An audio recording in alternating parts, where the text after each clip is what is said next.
Bonjour, bonsoir à tous, j'espère que vous allez bien. Alors, plusieurs infos, j'imagine déjà, oh mon dieu, qu'est-ce qui se passe? Oui, c'est une chemise type JDG, et oui, j'ai une moustache. Pourquoi la chemise? Tout simplement parce que je reviens de vacances, donc je me suis dit que c'était cool de rester dans cette petite ambiance un peu summer vibes, on va dire. Et la moustache, c'est tout simplement parce que j'avais mis sur Twitter que si le Front Populaire, le nouveau Front Populaire bien évidemment, était en tête de législative, et ben je me ferais la moustache.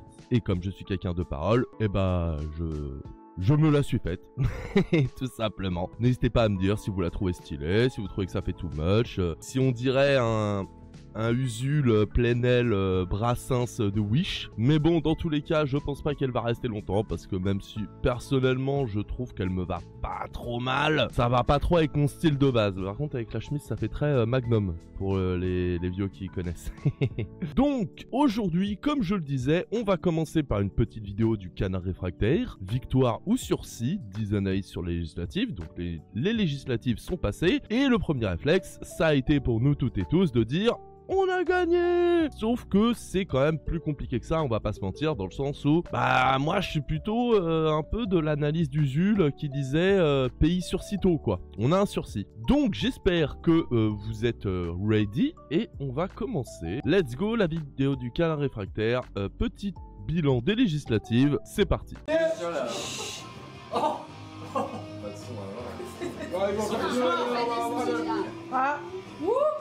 Si, c'est bon. Ouais.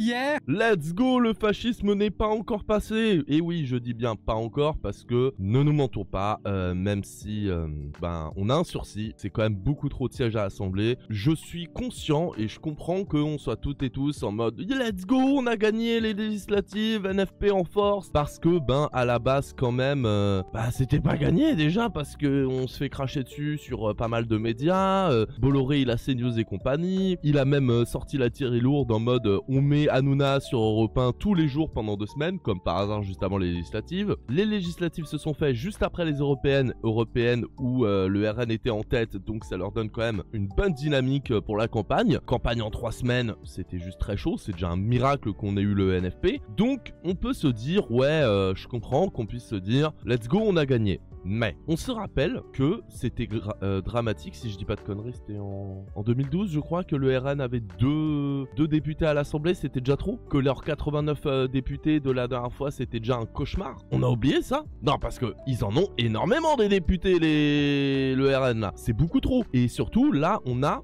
1 an de sursis minimum, parce qu'il peut pas redissoudre avant 1 an, voire 3. Si jamais il dissout plus jusqu'à la fin. Donc là, la question, ça va être qu'est-ce qu'on peut faire, qu'est-ce qu'on va faire pendant ce temps qu'il nous a accordé. Évidemment, il va y avoir des trahisons dans le NFP, ça c'est obligé, il y en a déjà eu d'ailleurs, des petits mots, des alliances, des machins, des why not, pourquoi pas gouverner avec Macron, mais là rien n'est joué. Faut qu'on continue à se battre, il faut qu'on continue à faire en sorte de faire reculer le RN, tout en faisant augmenter les idées de gauche dans ce pays. Je dis pas faites en sorte que tous vos voisins soient des insoumis, mais faire en sorte que vos proches, les gens, arrêtent de croire tout ce que la télé leur donne à bouffer. Moi, pendant cette campagne, c'est un truc de fou. J'étais en vacances, mais j'étais quand même pas mal actif sur Twitter, n'hésitez pas à me suivre sur Twitter, où j'étais en mode vraiment, vas-y, NFP, let's go, on y va, machin. Et combien de personnes m'ont sorti des dingueries genre, non mais le petit moustachu qui dirigeait l'Allemagne, pour pas me faire strike en disant son prénom,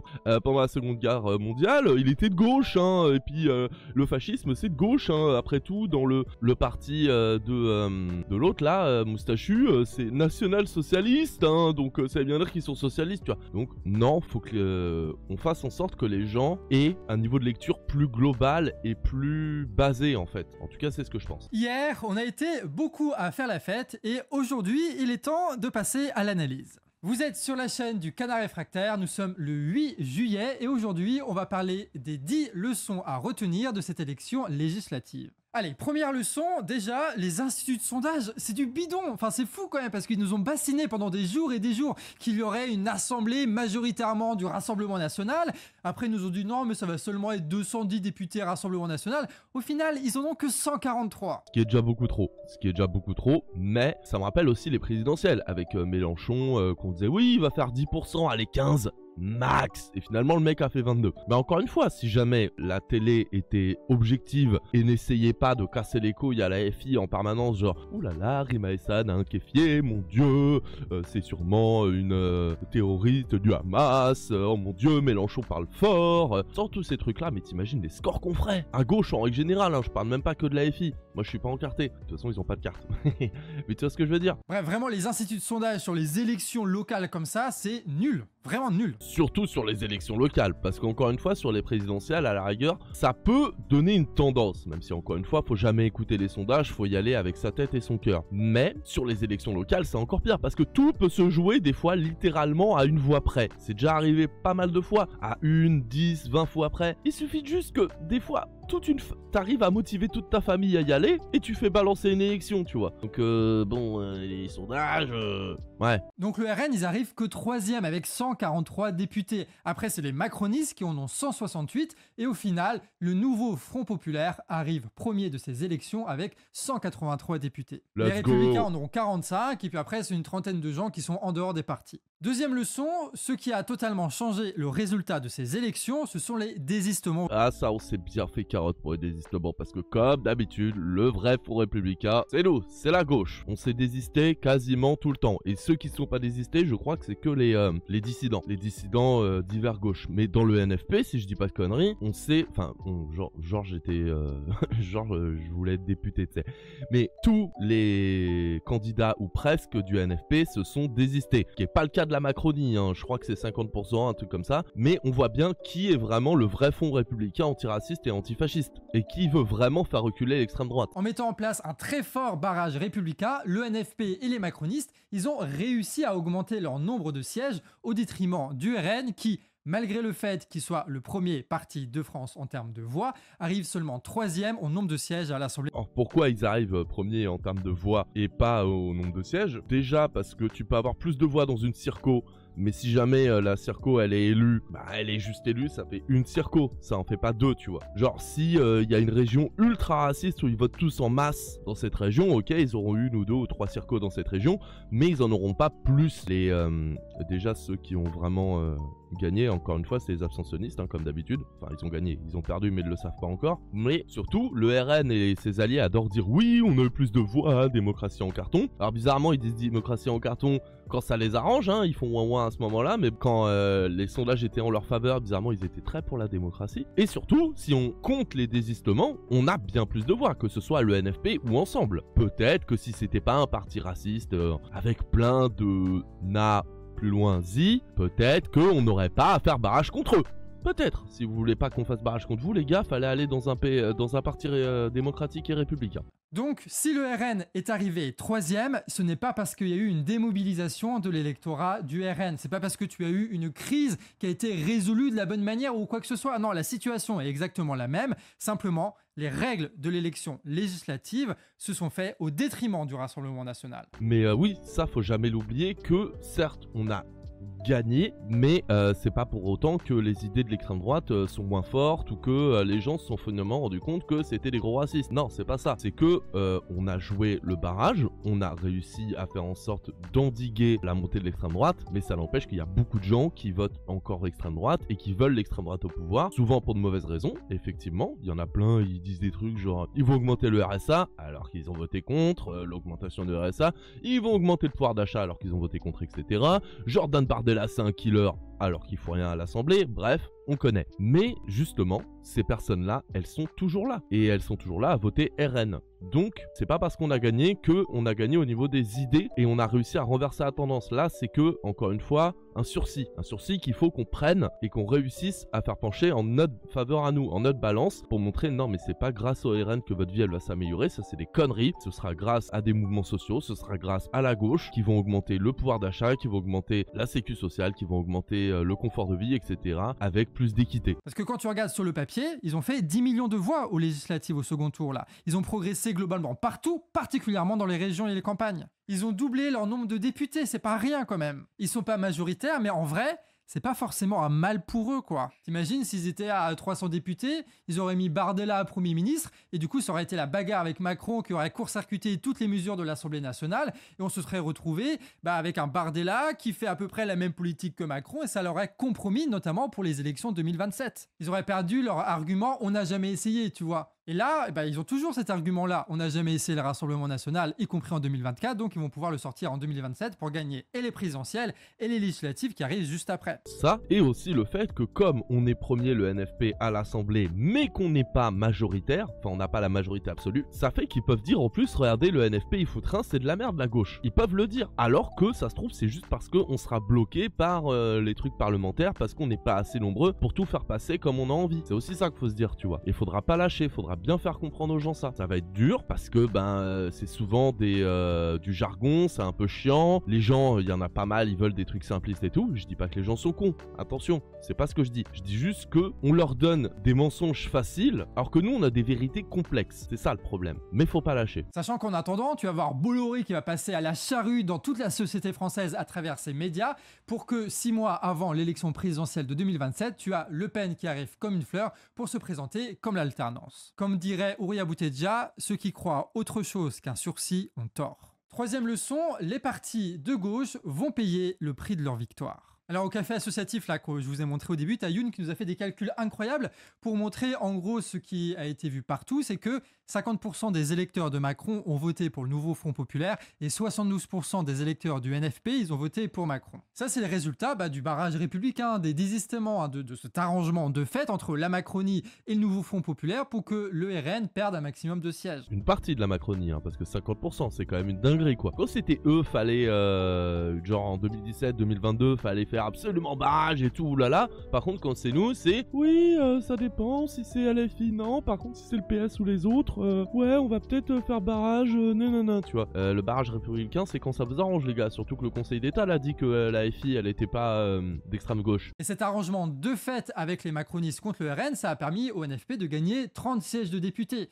Ce qui fait que de nombreux députés du NFP ont été élus grâce au report de voix des macronistes, ce qui va pousser ces députés et les appareils à maintenir le flou qui les distingue des macronistes pour maintenir ce report de voix à l'avenir. Oui, enfin l'inverse est vrai aussi, il y a pas mal de macronistes qui ont été élus grâce à nous, on peut le voir dans l'autre sens. Le cas Ruffin, il est exemplaire, À un moment, il disait oui, il faut soutenir l'arrachage des chemises des patrons, tu vois, et aujourd'hui, c'est quoi? C'est des tracts bleu, blanc, rouge. Wesh. François Ruffin, je n'ai rien à voir avec Jean-Luc Mélenchon, je ne siégerai pas avec la France Insoumise.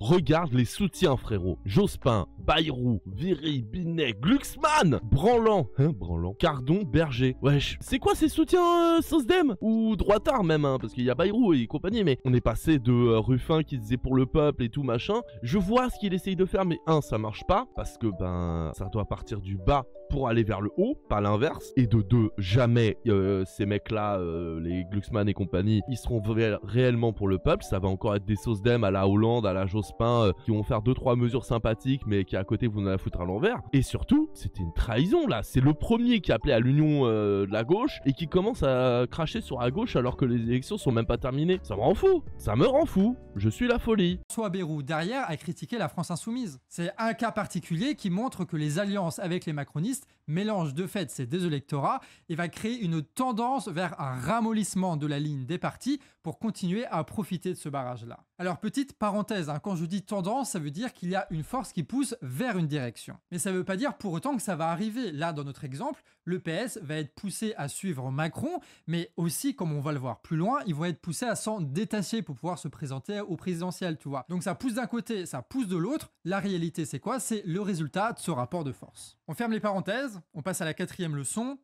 Il va y avoir du changement à gauche. Avec cette alliance éphémère, le nouveau Front Populaire, ça a arrangé les affaires des insoumis, des communistes et des écolos qui ont réussi à maintenir à peu près leur nombre de députés malgré la montée du RN et la propagande médiatique. Mais cette même alliance a permis par contre au Parti Socialiste de gagner 30 sièges de députés. Et ça, va falloir qu'on fasse très attention à notre droite, à la droite de la gauche, donc tout ce qui est PS, ELV et tout. Il y en a, je m'inquiète pas trop. Genre Sandrine Rousseau, bon ça va, je pense que ça ira, tu vois. Par contre les Hollande et compagnie, compagnie, il faudra bien faire gaffe à ce qu'ils vont faire, selon les alliances qu'ils veulent faire, les votes qu'ils vont faire, machin. Va falloir qu'on leur foute la pression, pour qu'ils respectent le programme du MNFP, pour qu'ils respectent l'alliance avec les communistes, ELV, PS et Insoumis. Va falloir qu'ils respectent tout ça. Va falloir qu'ils nous donnent des preuves que l'alliance c'était pas juste pour faire barrage au RN et que c'était pas juste pour garder un nombre de sièges, un minimum correct de députés jusqu'à atteindre les présidentielles. Va falloir qu'ils nous le montrent ça. Et à mon avis, c'est pas gagné. Oh, vous m'aviez manqué, putain.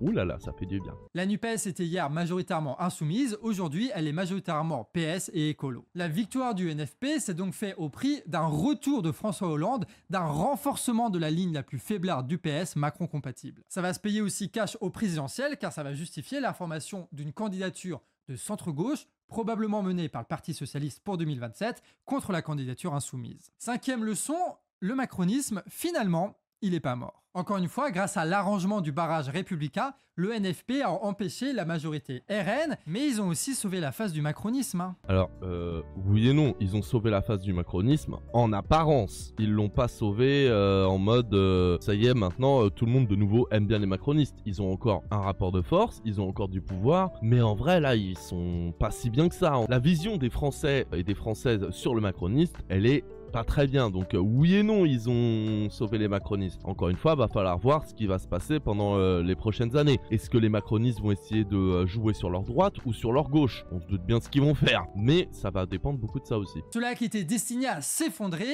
se maintiennent, et même mieux, ils seront probablement le premier groupe parlementaire du pays, vu que le NFP, ils vont faire comme la NUP, se diviser en plusieurs groupes parlementaires en fonction de leur parti. Et vu que le RN et LFI ne voudront pas cohabiter avec le gouvernement Macron, la Macronie reste l'élément central sur lequel vont se greffer les autres pour se construire une future majorité. C'est Macron qui va négocier avec le PS et LR pour former la seule majorité possible autour du bloc central pour cette assemblée tripartite. Et ça c'est une grosse possibilité, mais ça rejoint ce que je disais avant. Il va falloir que le PS tienne bon. J'ai de sérieux doutes là-dessus, mais il va falloir bien surveiller ça, bien leur foutre la pression et leur faire comprendre que on les a pas élus pour leur politique sauce d'em molle de printemps républicain, Valls, Hollande et compagnie. On les a élus à la fois pour faire barrage et pour le NFP, pour le programme commun. Et ça va falloir qu'ils le comprennent. Ils vont avoir du mal, mais va falloir que nous on lâche rien. Que ce soit en vote, que ce soit en manif, en vidéo YouTube, ce que vous voulez, en tweet, en Facebook, mais va falloir qu'on reste mobilisé. Là c'est que le début. C'est pas genre maintenant que les législatives sont finies, c'est bon, let's go pépouze. Non, là on a fait que l'intro, là c'était le tuto. En réalité, pas grand chose ne change depuis 2022.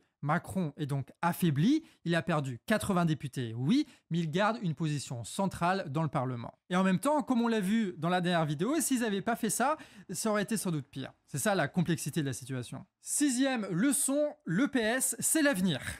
Ouais, ok, il faut comprendre une chose. Il n'y a pas besoin de majorité au Parlement. En vrai, il n'y a pas besoin de ça. En 2022, déjà, les macronistes n'étaient pas majoritaires. Ils n'avaient pas les 289 députés, tu vois. Mais ils ont quand même réussi à nommer les gouvernements qu'ils voulaient. Pourquoi? Parce qu'en réalité, tu n'avais pas une majorité de députés pour voter ensemble la motion de censure contre le gouvernement macroniste. Donc sans majorité, les macronistes peuvent quand même avoir le gouvernement. Le défi donc pour Macron, plus minoritaire que jamais, va donc être de former un gouvernement qui ne se fasse pas censurer. Non pas qu'il soit soutenu par tout le monde avec toutes les étiquettes et tout, officiellement machin, non, juste qu'il ne soit pas censuré. La nuance est importante. Il suffit par exemple, par hasard, je dis ça vraiment au hasard, que le Parti Socialiste ne vote pas les motions de censure avec le Rassemblement National. Ce qui fait que les motions de censure ne seront pas majoritaires et que le gouvernement proposé par Macron ne sera pas destitué, donc gouvernera. Et LR, eux, ils ont prouvé que on pouvait pas compter sur eux pour renverser un gouvernement. Ils avaient l'occasion de le faire ces 2 dernières années, ils l'ont jamais fait. Ah LR, clairement, les riens quoi. Vraiment, ils servent à rien. Mais le PS va être très décisif, je pense, autant que d'autres. Mais là où les insoumis, on n'a pas trop à s'inquiéter sur ce qu'ils veulent faire et ce qu'ils vont faire, les communistes et le PS, c'est pas pareil. Et ELV non plus. Mais sauf que ELV et les communistes, ils sont pas assez nombreux pour que ça penche vraiment. Là où le PS, par contre, c'est une autre limonade. Le PS, ça peut vraiment faire balancer les motions de censure, les votes, etc. Donc, encore une fois, va falloir leur foutre la pression. Ne nous trahissez pas, même si j'ai de sérieux doutes. Parce qu'en vrai, la politique de Macron, c'est la leur, donc ça leur va bien. Ce qui fait qu'aujourd'hui, Le PS et les écolos sont donc en position de faiseurs de roi. C'est eux qui vont décider ou non si un tel gouvernement va se faire censurer ou pas. Surtout qu'en plus, le PS a cette image de ça sert à rien, centre mou, sauce deb, etc. Voire même de droite, pour certains gauchos, insoumis et compagnie. Mais ils ont aussi ce truc de nous sommes raisonnables, nous sommes le parti du compromis, nous sommes machin, tu vois. Donc, le fait qu'il balance à droite ou à gauche va être déterminant, je pense, en tout cas va beaucoup jouer sur l'avenir de comment les gens vont voir, vont se représenter l'Assemblée, tu vois. Si jamais ils vont aller plus du côté insoumis NFP ou s'ils vont aller plus du côté Macron. Je pense vraiment que ça va beaucoup jouer là-dessus. Ce qui fait que tu as des négociations qui étaient déjà là avant et qui reprennent donc après là maintenant entre Macron et le Parti Socialiste pour signer publiquement ou de manière privée un tel accord, tu vois. Pas de censure contre des postes et un bout de programme. C'est comme ça qu'il peut y avoir un gouvernement macroniste soutenu non officiellement par le Parti Socialiste qui se maintienne au gouvernement. Et après, chaque loi sera votée au cas par cas en fonction des groupes parlementaires. Ce qui fait que Macron est de retour dans une position à la Macron à devoir faire la synthèse entre le PS et LR, ce qu'il sait faire. Surtout que, niveau candidat à l'opportunisme en 2024, il y a de sacrés types quand même, hein. La victoire, ça commence ce soir. Ah bah il manque plus que Hollande et c'est beau, hein. On a Hollande, Ruffin, Garrido, Corbière et puis c'est beau, hein. On a les plus gros opportunistes. Putain, il a une tête énervante, Glucksmann. Autant Roussel, je peux admettre qu'il a une tête un peu franchouillard sympathique, tu vois, en vrai. Je connais pas sa politique, Roussel, je le vois parler comme as, je peux me dire, vas-y, je prends une bière avec lui, c'est sympa. Mais alors Glucksmann, il a une tête énervante. Il a une tête très énervante, vraiment. Putain, et quand tu sais qui est sa femme, c'est encore plus énervant. Ouais, apaiser le pays, ça veut dire trouver une majorité stable, donc faire une coalition avec la Macronie. Ouais, ce sera peut-être pas si compliqué que ça au final, hein. 7e leçon, on va donc aussi vers une potentielle instabilité parlementaire. Ouais, parce que tout n'est pas aussi simple que ce que je viens de dire. On va apporter un peu de subtilité. Imaginons, Macron, il doit faire une loi de salopard pour réduire le déficit. Oh, bah c'est pas son genre pourtant de faire des lois de salopard, Macron. Tu veux dire que Macron, il va faire des lois de salopard pour rendre les riches plus riches et les pauvres plus pauvres? Je suis la choquance. Et du coup, à l'Assemblée nationale, ça passe pas, parce que t'as pas mal de gens du NFP et peut-être du Rassemblement national aussi, qui ne veulent pas voter cette loi-là, histoire de ne pas se compromettre aux yeux de leurs électeurs. Avant, Macron, il aurait passé ça en 49.3, sachant que les LR ne voteront pas la censure, tu vois. Sauf que maintenant, s'il veut faire un 49.3, il doit avoir le soutien de LR, mais aussi du Parti Socialiste et des écolos, tu vois. Sauf que eux, le PS et les écolos, ils doivent aussi préparer une campagne présidentielle. Ils doivent aussi à peu près un peu respecter le programme de pourquoi ils ont été élus, tu vois. Ce qui fait que le même opportunisme qui fait que certains vont aller chez Macron vont faire que certains aussi vont lutter contre Macron pour se présenter comme une alternative à Macron pour les présidentielles. Et donc vont s'opposer à Emmanuel Macron sur cette loi qui vise à, je sais pas, détruire le chômage, détruire la retraite, tout ce que tu veux, pour essayer de se faire bien voir aux yeux de leurs électeurs. Donc même s'il y a des opportunistes, il est possible que si Macron tente un 49.3 dans ces conditions, eh ben, qu'il y ait une motion de censure qui passe et que du coup le gouvernement soit démis de ses fonctions. Oh là là, à la fois je kifferais, mais à la fois en ce moment ça me fait peur. Si le gouvernement est démis de ses fonctions, putain, on est dans la merde. Vraiment, je vous le dis, hein. Parce que là, eux, ils sont bien préparés. Après, tu me diras, ils chialent tellement à l'extrême droite, c'est terrible. Genre, ils ont perdu alors qu'ils ont fait un méga bon score, ils sont en mode ouin ouin ouin ouin ouin ouin. Tu vois ce que je veux dire? Comment l'opportunisme, ça joue dans les deux sens. Et évidemment, la peur même de la censure, ça va pousser les macronistes à ne pas forcer la main. Et donc potentiellement à limiter les 49.3 et à tenter de trouver des solutions au niveau des débats parlementaires. Des macronistes et qui vont être obligés de débattre, mais ça va leur faire tout bizarre ça. Mais non, par contre, il a raison, ça, il y a un risque que ça bloque le pays sur certains points, entre guillemets. Après, rassurez-vous, hein, ça va pas non plus être l'anarchie en mode oh là là, mon dieu, il y a plus rien qui peut être fait. Mais ça risque d'être beaucoup plus dur. Après, tu me diras, c'est aussi le truc de la démocratie. C'est aussi le truc de voilà, on n'est pas tous d'accord et il faut qu'on fasse des trucs ensemble. On peut, si jamais on était utopiste et naïf, on pourrait se dire que justement, avec une assemblée aussi diverse, on pourrait vraiment avoir une loi qui puisse plaire à tout le monde. Ça, c'est la version positive. La version négative, c'est que clairement ça bloque les votes de texte, etc. On verra bien, mais j'ai ma petite idée sur ce que ça va faire. Des débats que pourront bloquer à coup d'amendement, notamment les insoumis, ce qui va permettre de créer des tribunes permanentes pour les députés, pour critiquer la Macronie, etc. Bref, quand on réfléchit à ce qui va se passer, on se rend compte que la dynamique même de l'Assemblée nationale va être transformée, et ça, c'est dû à la peur de la censure et de la difficulté de former un gouvernement. D'où le fait que Attal, là, dans son discours, il parle d'un retour du Parlement, tu vois, en disant qu'il va falloir trouver de nouvelles alliances et discuter, etc. Ce qui fait que dans les prochains mois, dans les prochaines années, par opportunisme, il risque d'avoir des ces alliances un peu dégueulasses, mais aussi et en même temps des blocages, des censures et des changements de gouvernement. Bref, ce qu'on appelle une instabilité parlementaire. Et c'est marrant, hein, parce qu'à la base, la 5ème République avait été faite en partie parce que la 4ème avait trop d'instabilité parlementaire. Donc comme quoi, il en faut une 6ème. Allez, let's go. 6ème République. 8ème leçon, ne pas oublier que les élections n'ont absolument rien résolu, que les crises perdurent et que Macron, s'il est malin, il va pouvoir s'en servir. Genre, il va dire, regardez, il y a les JO qui arrivent, il faut un gouvernement, et puis regardez, il y a le déficit, t'as l'Union Européenne, t'as la guerre, t'as la Kanaki, il faut voter le budget, etc., etc. Bref, il va mettre la pression pour qu'un gouvernement se forme rapidement avec ces conditions. Et à côté, en même temps que ce truc-là, on a bien compris que tous les médias, c'est juste des armes de propagande au service des grands pouvoirs en France, tu vois. Et donc, ils vont mettre une immense pression sur les leaders du NFP, particulièrement du Parti Socialiste et des écologistes et du PCF, pour essayer de dire, les gars, il faut absolument former un gouvernement, il faut absolument retirer vos petites concessions, je sais pas trop quoi, là, et y aller, tu vois. Et rappelez-vous que le PS, les écolos, tout ça, ce sont exactement les mêmes types qui ont cédé aux médias lors de la séquence sur la Palestine. Et pareil pour les législatives aussi. Ah non, mais le PS, les écolos et tout. Le problème, en fait, avec eux, c'est que y en a plein, je ne doute pas de leur sincérité. Ils veulent réguler un peu le marché, mais gentiment. Ils veulent faire baisser le racisme, mais tout en ayant un peu peur quand quelqu'un dit à la rockbar, etc., etc. Genre, je doute pas de leur sincérité sur certains trucs. Le problème, c'est qu'ils sont pas solides. Dès que le vent tourne, c'est des girouettes. Et c'était Mélenchon qui disait un truc, je sais plus exactement ce qu'il disait, mais dans l'idée, c'était tu vois en fait les vraies convictions politiques quand ça devient difficile. Quoi qu'on pense de Mélenchon, quoi qu'on pense de l'AFI, au moins eux ils sont restés solides avec le temps. Ils sont restés sur leurs convictions et donc on peut s'attendre à ce que même s'il y a une crise, même s'il y a JO et tout, ils iront jusqu'au bout. Ils feront les trucs parce que ça doit être fait. Là où le PS, ELV et compagnie pourraient dire oui mais les JO, oui mais la crise, etc. Pour le nouveau gouvernement, normalement ça devrait être un gouvernement plus insoumis compatible. En tout cas avec un peu de PS, de ELV, de communistes, bien sûr, mais avec une base insoumise. D'ailleurs, Clémence Guettet, première ministre SVP. Arrêtez de dire Marine Tourdelier, SVP. J'ai rien contre elle, elle me suit sur Twitter d'ailleurs, mais Marine Tourdelier, même si elle a fait des très bons trucs là ces derniers temps, elle est pas aussi stable politiquement que les autres. Et on se rappelle que le truc de ah là là, quelqu'un a dit à la rugbar, c'est elle qui avait peur de ça. Donc voilà, il suffit de voir aussi pour la Palestine, comment ils ont pas été solides, plein de trucs. Donc non, Clémence Guettet, à la rigueur, le vieux, je dirais pas non plus, mais si jamais on veut quelqu'un d'autre que le vieux, Clémence Guettet, première ministre, allez, let's go. Donc imaginez que tu as le Macron, tout le monde qui dit les JO, il faut un gouvernement, que tous les médias disent il faut un gouvernement pour les JO, c'est la France, tout ça.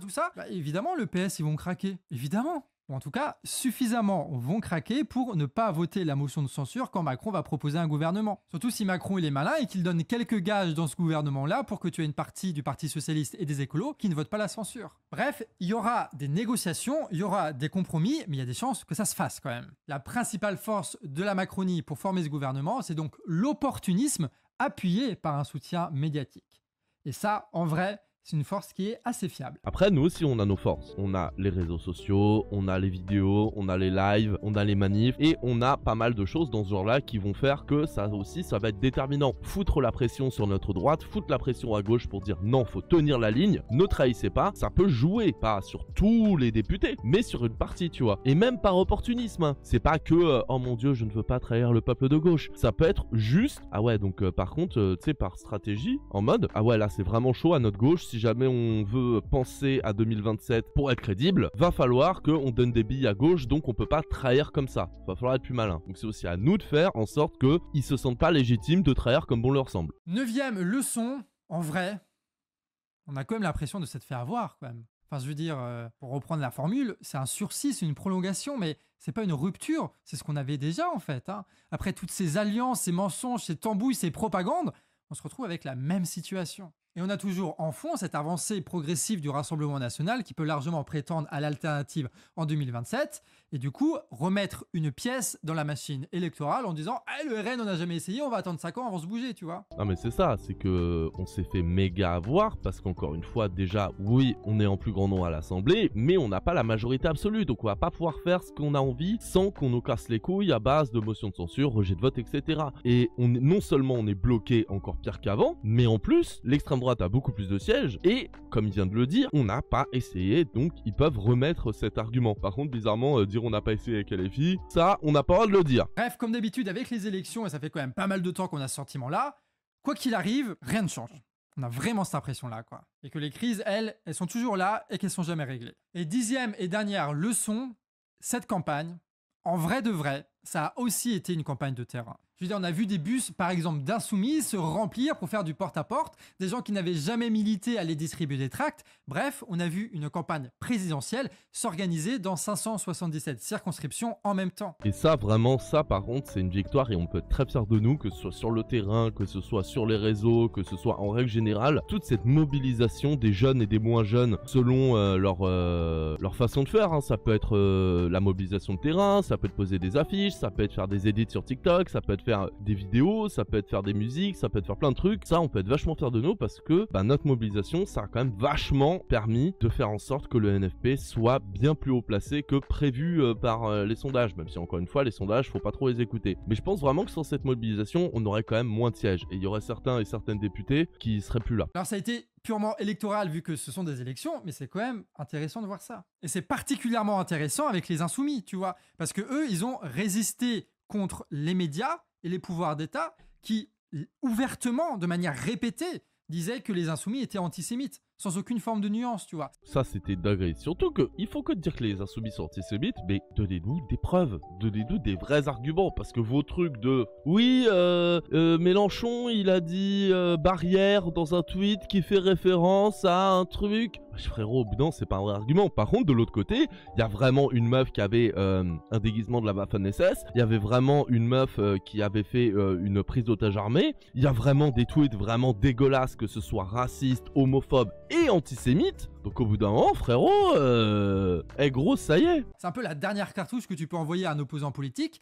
Ils ont tiré ça à coup de rafale, et pourtant, ils sont toujours là, tu vois. Ça veut dire que le cuir des insoumis, il est dur maintenant, il est très dur. Alors ça ne les fait pas gagner pour autant, mais ça montre qu'une large partie de l'électorat est devenue insensible à la propagande médiatique. Et ça, c'est bon à prendre, ça. Il est possible que le destin de ces élections, ça s'est fait aussi grâce au travail sur le terrain. Sur le terrain et les réseaux. Le terrain est méga important, ça je suis d'accord. Mais le terrain et les réseaux, avec pas mal de gens qui ont, même sans parler de faire changer d'avis d'autres gens, juste leur montrer qu'il y avait une autre version que celle qu'on nous rabattait sans cesse. Le LFI est antisémite, le Rassemblement national n'est pas d'extrême droite, le petit moustachu du 20e siècle était socialiste, tu vois. Au-delà que cette soupe qu'on nous rabat tout le temps, il y a eu au moins des contre-discours. Et ça, on peut en être fier. Évidemment que cette mobilisation ne faiblisse pas trop avec le temps, tu vois, qu'elle arrive à s'ancrer sur le terrain, qu'elle s'élargisse au-delà des clivages électoraux et que les conversations continuent en dehors de la télévision, que des actions soient menées. Et ça va se faire d'ailleurs assez difficilement parce que le gros des campagnes, quand même, ça a été mené par les équipes de députés